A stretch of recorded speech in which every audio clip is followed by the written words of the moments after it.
18वीं विधानसभा के इस प्रबोधन कार्यक्रम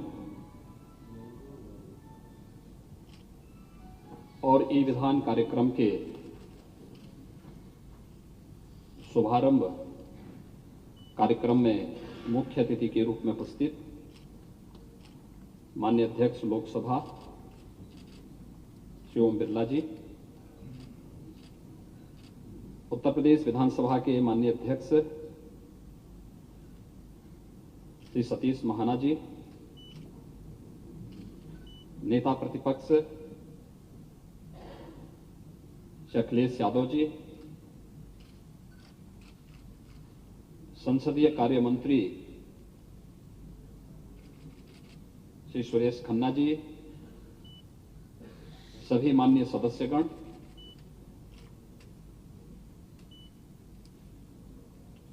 उत्तर प्रदेश विधानसभा के सभी नवनिर्वाचित माननीय सदस्यों के प्रबोधन प्रशिक्षण के लिए आयोजित इस विशेष कार्यक्रम में और ई विधान कार्यक्रम के शुभारंभ के इस आयोजन में मैं माननीय अध्यक्ष लोकसभा श्री ओम बिरला जी का आप सभी माननीय सदस्यों की ओर से और आपके माध्यम से उत्तर प्रदेश की जिस 25 करोड़ जनता के हितों के लिए यहां पर चिंतन मनन के कार्यक्रम चलने हैं, उन सब की ओर से हृदय से स्वागत करता हूं, अभिनंदन करता हूं।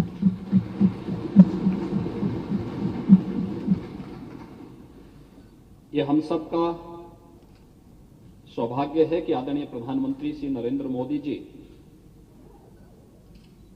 ने डिजिटल इंडिया के माध्यम से शासन की योजनाओं को आम जन तक पहुंचाने के लिए तकनीक का अधिकाधिक उपयोग करने के बारे में हमेशा जोर दिया है और प्रदेश सरकार ने विगत 5 वर्षों के अंदर तकनीक का अधिकाधिक उपयोग करते हुए समाज के अंतिम पायदान पर बैठे हुए व्यक्ति तक शासन की योजनाओं को जोड़ने, डीबीटी के माध्यम से शासन की योजनाओं का लाभ उन लोगों तक पहुंचाने के लिए जिस कार्यक्रम को आगे बढ़ाया था, आज उसके उत्साहवर्धक परिणाम भी हम सबके सामने आए हैं। मैं धन्यवाद दूंगा उत्तर प्रदेश के हमारे माननीय अध्यक्ष जी को, जिन्होंने आदरणीय प्रधानमंत्री जी के डिजिटल इंडिया के इस कार्यक्रम को वन नेशन वन एप्लीकेशन की भावना को चरितार्थ करते हुए नेशनल ई विधान एप्लीकेशन का आज यहां पर माननीय अध्यक्ष लोकसभा के कर कमलों से शुभारंभ किया है। वास्तव में उत्तर प्रदेश विधानसभा में निर्वाचित आप सभी माननीय सदस्यगण सौभाग्यशाली हैं कि दुनिया की सबसे बड़ी विधानसभा में आप सब एक निर्वाचित सदस्य के रूप में प्रदेश की 25 करोड़ जनता की भावनाओं का प्रतिनिधित्व करते हैं। शासन की बनने वाली योजनाओं के बारे में और शासन के द्वारा बनाई गई योजनाओं को उन तक पहुंचाने के लिए आपकी बड़ी भूमिका होती है और मुझे प्रसन्नता है कि अन्य दिनों में भले ही हम लोग अलग अलग तरीके से अपनी बात कहते हों, लेकिन ई विधान कार्यक्रम शुभारंभ के अवसर पर माननीय लोकसभा के अध्यक्ष जी स्वयं यहां पर पधारे हैं और नेता प्रतिपक्ष अखिलेश यादव जी भी इस कार्यक्रम में यहां पर उपस्थित होकर के इस अभियान के शुभारंभ के अवसर पर अपनी शुभेच्छा भी दिए हैं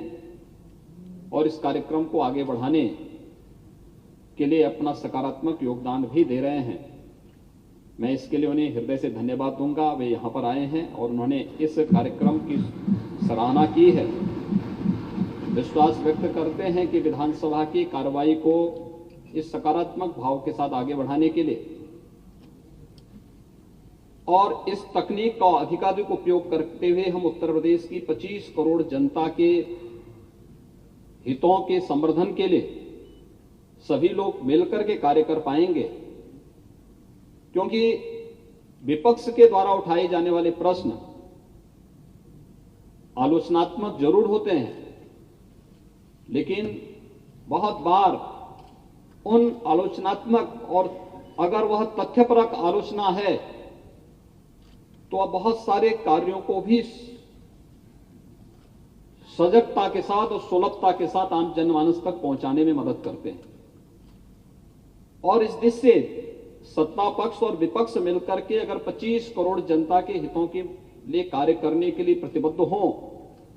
तो बहुत सारी समस्याओं का समाधान स्वतःस्फूर्त भाव के साथ होता हुआ दिखाई देता है। और इसलिए मैं धन्यवाद दूंगा उन्हें कि आज उन्होंने इस मंच के साथ शेयर करके अपने आप को ई विधान के साथ जोड़ने का कार्य किया है। उत्तर प्रदेश में विगत 5 वर्ष के अंदर अनेक कार्यक्रम हुए हैं। हमने 2 वर्ष पहले ही पेपरलेस बजट भी इसी माननीय सदन में हमारी सरकार ने प्रस्तुत किया था और उस समय भी मैंने माननीय सदस्यों के मन की इस पीड़ा को देखा था कि वास्तव में हम लोग क्या वन नेशन वन एप्लीकेशन के आदरणीय प्रधानमंत्री जी के उस विजन के अनुरूप इस कार्यक्रम को आगे बढ़ा पाएंगे। और मैं धन्यवाद दूंगा कि आज वह सपना साकार हुआ है जब नेशनल ई विधान एप्लीकेशन के साथ ही हमारी पूरी की पूरी ये विधानसभा ई विधान के रूप में बदल करके माननीय सदस्यों के कार्य को और भी सहज और सरल बना दी है। अब आपको बहुत मोटा बैग लेकर के आने की आवश्यकता नहीं पड़ेगी। बहुत बार होता था कि माननीय सदस्य जब सदन में आते थे तो अपने एक सहायक को साथ में लेकर के चलते थे और बहुत बार तो इस बात को लेकर के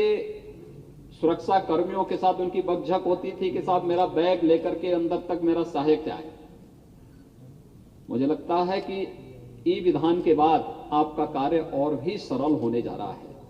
लेकिन तकनीक में पारंगत होना, तकनीक को सकारात्मक भाव के साथ लेकर के और प्रदर्शन की वस्तु नहीं होती है। तकनीक को आम जनमानस के कल्याण के लिए, लोक कल्याण के लिए उपयोगी बनाने के लिए उसका प्रशिक्षण और फिर उसका अधिकाधिक सदुपयोग हम कैसे कर सकते हैं, इस दिशा में अगर हम सकारात्मक भाव के साथ कार्य करेंगे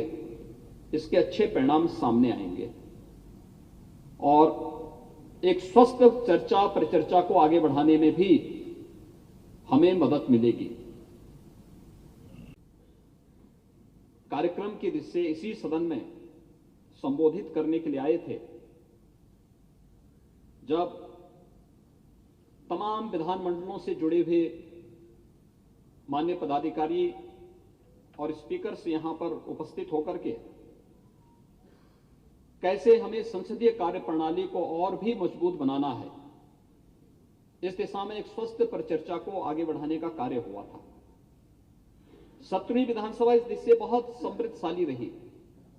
यद्यपि 2 वर्ष का कार्यकाल हम लोगों का वैश्विक महामारी कोरोना से जूझते हुए उसके प्रबंधन में व्यतीत हुआ, लेकिन उस संकट के दौर में भी, चुनौतियों के बीच में भी कैसे रास्ता बनाया जाना चाहिए, प्रधानमंत्री जी के मार्गदर्शन में, उनके नेतृत्व में न केवल सरकार ने बल्कि विधानसभा ने भी अपने कोई सत्र बाधित नहीं होने दिया। हाँ, ये जरूर रहा कि हम लोग जो सदन की स्ट्रेंथ थी उतने मान्य सदस्यों को एक साथ यहां नहीं बिठा पाते थे। हमने वर्चुअल जुड़ने की भी परमिशन दी है। जो बड़े बड़े स्क्रीन लगे हुए हैं,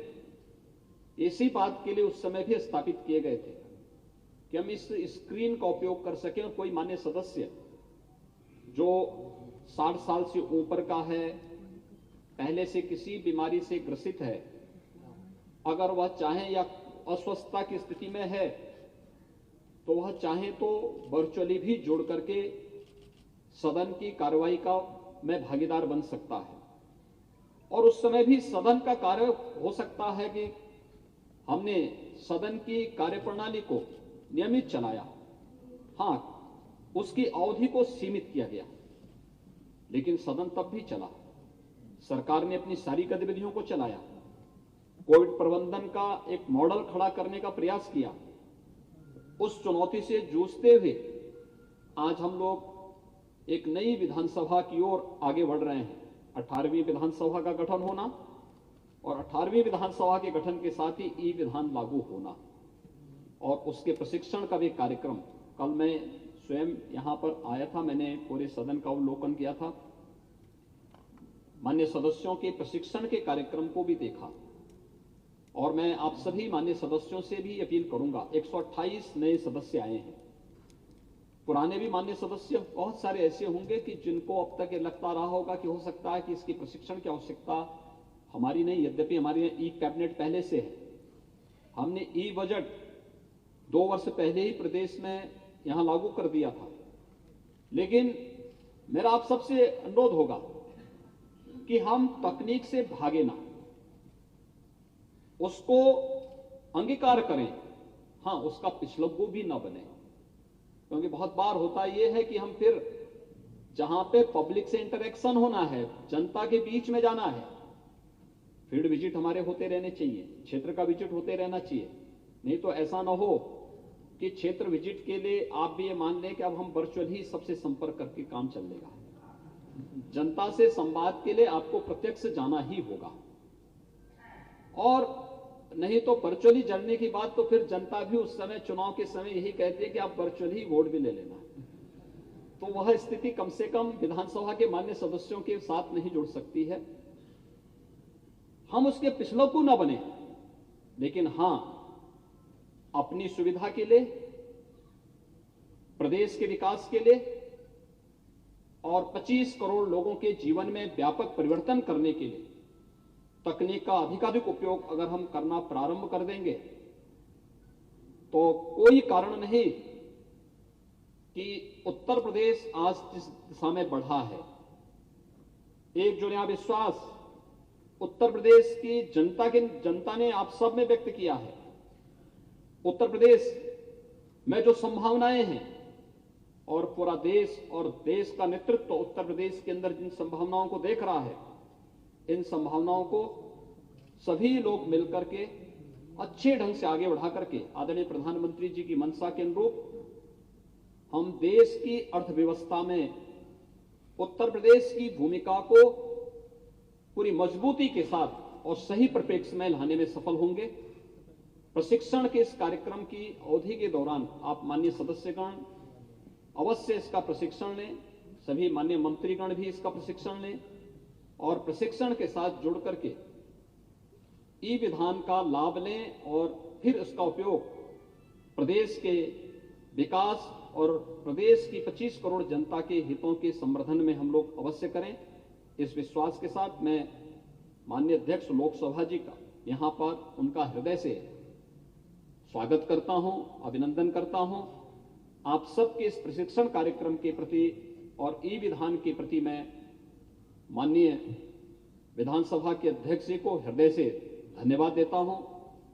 आप सभी के प्रति अपनी शुभकामनाएं व्यक्त करता हूं और विश्वास व्यक्त करता हूं कि ई विधान लागू होने के बाद हम इस पूरी विधानसभा को फेज वाइज पेपरलेस बनाने के साथ ही जो हार्ड कॉपी हमारे पास आती थी उस व्यवस्था को धीरे धीरे करके समाप्त करते हुए हम लोग एक समय आएंगे कि हमारा माननीय जनप्रतिनिधि, माननीय विधायक अपने टैबलेट या अपने सारे कार्यक्रमों को ई विधान के माध्यम से ही जोड़ करके उसने अपनी सीट पर बैठा, और सबसे अच्छी व्यवस्था यह होगी कि वह अपनी सीट पर आके बैठेगा और वहीं से उसकी सारी गतिविधियां उसके माध्यम से देखने को मिलेंगी। सीट से ही उसको, जो भी माननीय अध्यक्ष जी ने कहा कि अपनी सीट से ही बोलेंगे, तो बहुत सारी चीजें बहुत स्पष्ट होती हुई दिखाई देंगी। मैं 17वीं विधानसभा में भी कहा था और फिर मैं कहूंगा कि संसदीय लोकतंत्र की दृष्टि से हमारी लोकसभा, हमारी संसद एक उत्कृष्ट उदाहरण प्रस्तुत करती है, और हमें संसदीय कार्यप्रणाली को आगे बढ़ाने के लिए लोकसभा की कार्य पद्धति को अधिकाधिक उपयोग करना होगा, प्रशिक्षण लेना होगा। मान्य सदस्यों को सदन की, लोकसभा की कार्रवाई कैसे चल रही है, राज्यसभा की कार्रवाई कैसे चलती है, इसको देखना होगा। आवश्यकता पड़ती है तो वहां फिजिकली जाकर के हम लोग देखें कैसे क्वेश्चन आवर में कैसे क्वेश्चन होते हैं, सदस्य, एक मान्य सदस्य कितना अपने प्रश्न पर कितने सप्लीमेंट्री क्वेश्चन पूछ सकता है। प्रश्न एक मान्य सदस्य ने पूछा है, लेकिन अन्य कितने सदस्य उस पर सप्लीमेंट्री पूछने की सुविधा ले सकते हैं, और 1 घंटे के अपने क्वेश्चन आवर को हम कैसे अधिक से अधिक समृद्धशाली बना सकते हैं, इस देश से अधिक मान्य सदस्यों को मौका मिल सके, या किसी भी मुद्दे पर चर्चा को आगे बढ़ाने के लिए उसको हम प्रभावशाली तरीके से आगे कैसे बढ़ा सकते हैं, नए सदस्यों को कैसे मौका मिलना चाहिए, इन सभी मुद्दों को लेकर के ई विधान के साथ ही 18वीं विधानसभा इन सभी कार्यक्रमों को लेकर के स्वस्थ संसदीय प्रक्रिया को आगे बढ़ाने में भी हम लोग सफल होंगे, इस विश्वास के साथ कि 17वीं विधानसभा में कुछ कार्यक्रम आगे ऐसे चले थे। खासतौर पर हमने सस्टेनेबल डेवलपमेंट गोल्स पर 36 घंटे तक उत्तर प्रदेश विधानसभा में विशेष चर्चा हुई थी, और मुझे लगता है कि किसी भी राज्य विधानमंडल की यह पहली चर्चा थी जिसने 36 घंटे तक निरंतर चर्चा को चला करके गरीबी उन्मूलन के लिए, शिक्षा के क्षेत्र में क्या परिवर्तन हो सकते हैं, सबको स्वास्थ्य के लक्ष्य को कैसे आगे बढ़ाया जा सकता है, कृषि और जल संसाधन के क्षेत्र में क्या कुछ किया जा सकता है, स्किल डेवलपमेंट और रोजगार उपलब्ध कराने में कैसे हम योगदान दे सकते हैं, इन सभी मुद्दों पर व्यापक चर्चा हुई थी। उसके लिए मंत्रिमंडल के समूह बनकर के उन कार्यक्रमों को हम लोगों ने आगे बढ़ाने का काम भी किया, काफी कार्यक्रम आगे भी बढ़े। ऐसे ही राष्ट्रपिता महात्मा गांधी की 150वीं जयंती कार्यक्रम के अवसर पर भी विधानमंडल का विशेष सत्र आहूत किया गया था। यह कार्यक्रम हमारी स्वस्थ संसदीय प्रणाली को व्यक्त करने का भी एक माध्यम था, और चर्चा परिचर्चा के माध्यम से हम अपने संसदीय सामान्य रूप से औपचारिक कार्यक्रमों के इतर भी अन्य विषयों पर भी हम गंभीर चर्चा को आगे बढ़ा सकें। ये कार्यक्रम भी यहां पर चले थे, और यह हमारे लिए सौभाग्य की बात है कि जब उत्तर प्रदेश विधानसभा, जो देश की और दुनिया की सबसे बड़ी विधानसभा है, जब इस विधानसभा को हम ई विधान के रूप में परिवर्तित कर रहे हैं, यह वर्ष आजादी का अमृत महोत्सव का वर्ष भी है।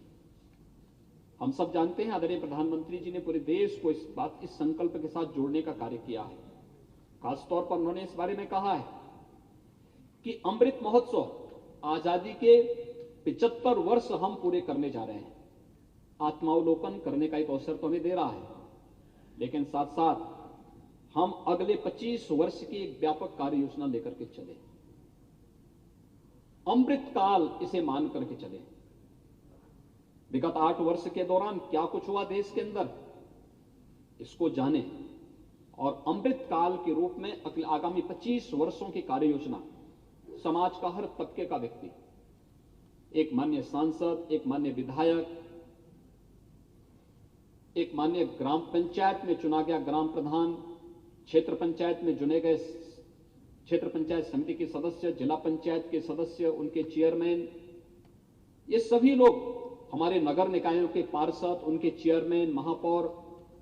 या समाज का सामान्य व्यक्ति, किसान हो, नौजवान हो, महिलाएं हो,